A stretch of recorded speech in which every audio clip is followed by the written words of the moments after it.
السلام عليكم، يا صباح الفل على الجميع. يا رب دايما تكونوا بخير. عملت لكم بقى النهارده عصير حلو جدا، قلت لازم اعمله معاكم ان شاء الله النهارده. كل اللي بيجي عندي ويجربه صراحه بيعجبه جدا، ولازم يسالني انا عاملاه منين او عاملاه ازاي. حتى مبيبقاش عارفين اصلا هو عباره عن ايه، يعني من كتر ما طعمه ما شاء الله بيكون حلو. ومش مكلف. سعره بيكون حلو جدا، وموجود دلوقتي كتير في السوق، تقدري بقى تلحقي تجيبي منه وتخزنيه. وبرضه قولي لو اول مره تعرفي ان الحاجه دي بتتخزن اكتبيلي في التعليقات. اهو جبت معاكم الاناناس، هو اناناس العسلي، بيكون لونه احمر كده من جوه، مش احمر قوي، برتقاني كده. انا بجيب منه اخزنه في الفريزر، وبطلع منه بالطلب، اسيبه يفك شويه يعني، واعمل عصير على طول. احسن طبعا من الحاجه الساقعه، واحسن من اي حاجه تشتريها دلوقتي من بره.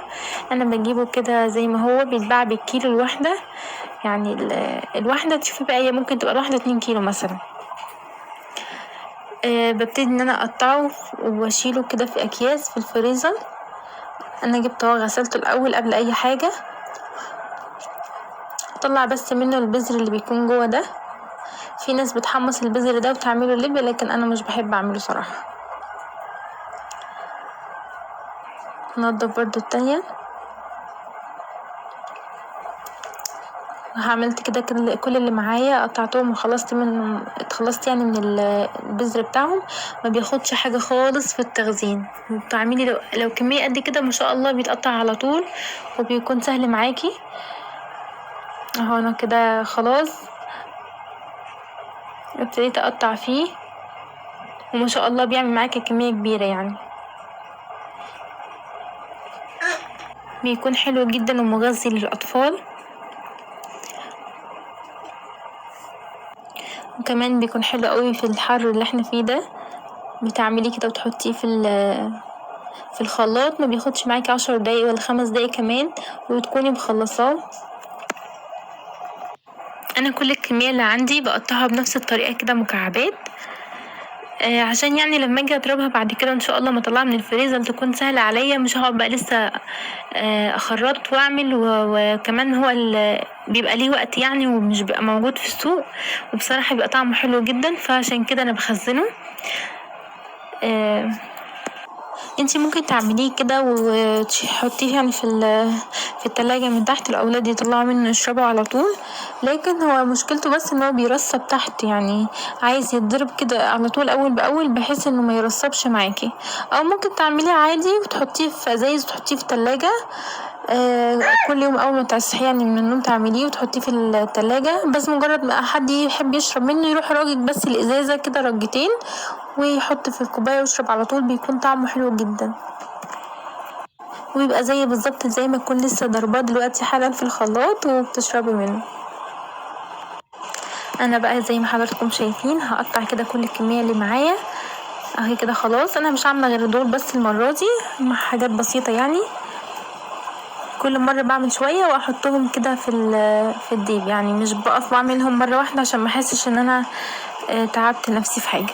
كل ما باجي اعمل لهم عصير باخد شوية معايا بالمرة كده كيسين ولا حاجة، واروح احطهم في الفريزر، عشان لما اجي بعد كده احس ان انا خزنت كتير وما خدتش فيه وقت وما تعبتش فيه. بحط كده شوية صغيرين في الخلاط، وبحط عليهم مية لحد كده ايه يعني مغطيهم من فوق، وبحط عسل. انا هحط عليهم 3 معالق عسل، طبعا التحلية دي على حسب الرغبة، ممكن بدل العسل تحطي سكر، لكن طبعا العسل هيكون افيد بكتير، العسل الابيض الطبيعي. اهم حاجة بقى دلوقتي في الضرب، يعني كل ما تضربي اكتر كل ما يطلع احلى. انا بحب اقعد اضرب فيه كتير، يعني ما بسيبوش كده من اول ضربتين وخلاص، لا، الضرب الكتير بيخليه طعمه جميل جدا جدا، وبيكون مفهوش بقى ايه مش خشن كده، لا ده بيكون ناعم جدا، وبيبقى سهل قوي في الشرب، علشان حتى اللي يجي يشربه من عندك يقولك هو ايه ده، انا مش عارف هو ايه ده. بيكون طعمه حلو جدا جدا، وريحته تحفة بصراحة، ريحته حلوة قوي. وكمان ممكن تستغليه برضو انك تعملي بيه مهلبية، بس بعد ما بتضربي بقى بتحطيه يعني في الخلاط زي الخطوات اللي عملناها، تقطعيه وتضربيه وبتحطي برضو عليه العسل وكل حاجة، او ممكن ما تحطيش العسل ولا السكر، يدوب بس تقطعيه وتضربيه في الخلاط، وبعدين بتيجي على النار بتحطيله بس يدوب شوية نشا وتقلبيه وتعمليه كده مهلبية للأولاد، يبقى حلو جدا. شايفين يا حبايبي انا لسه برضو مستمرة في الضرب، موقفتش خالص عشان يكون ناعم كده معاكي وانت تشربيه. وبرضو اكتبولي في التعليقات تقوليلي رأيكم فيه اللي هتجربه ان شاء الله، ولأول مرة تعرفي ان هو بيتعمل عصير، وبرضو لأول مرة تعرفي ان هو بيتعمل بيتشال يعني في الديب وكده، برضو اكتبولي في التعليقات وقوليلي ايه رأيكم فيه. بصراحة بينفعني جدا في وقت الزنقة، وخصوصا لو مش عندي عصاير تانية، وبينفعك لو عندك ضيف جايلك، بيكون طعمه حلو جدا. كده بقى خلاص هنصبه الأول، بس قبل ما هصبه هضربه كمان ضربة عشان ما يكونش مرسب معايا، هو بيرسب على طول على فكرة. في ناس بقى بتحب بدل ما تشربه يعني كده، لا بتسيبه لما يتعمل ويسيبه يرسب شوية، وبيروحوا مصفينه خالص بمصفى ناعمة، بحيث ان يكون عبارة عن عصير اللي هو شوية اللي بيكون من تحت دول، بيكون صافي خالص مفيهوش اي حاجة.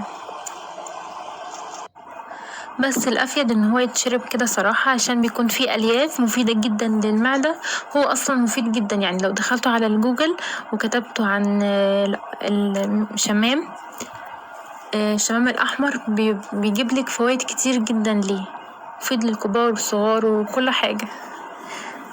شايفين بقى بيرسب من تحت على طول ازاي، ما بيكملش حاجة اهو من تحت رسب خالص. انتي ممكن بقى تسيبيه يرسب كده وتصفيه عادي. كده انا خلاص كيستهم، هما بس الكيسين دول اللي انا عملتهم. شايفين هدوق بقى تعالوا وقت الطعم. شميت الاول ريحته جميلة، انا بحب اوي ريحته صراحة، بتكون حلوة جدا. متنسينيش بقى لو عجبك الفيديو ده تعليق حلو كده ولايك واشتراك في القناة لو انتي لسه مش مشتركة عندي، عشان يوصلني كده اشتراكك وافرح بيه. دلوقتي طعمه جميل جدا. اشوفكم ان شاء الله بإذن الله في فيديو جديد، مع السلامة.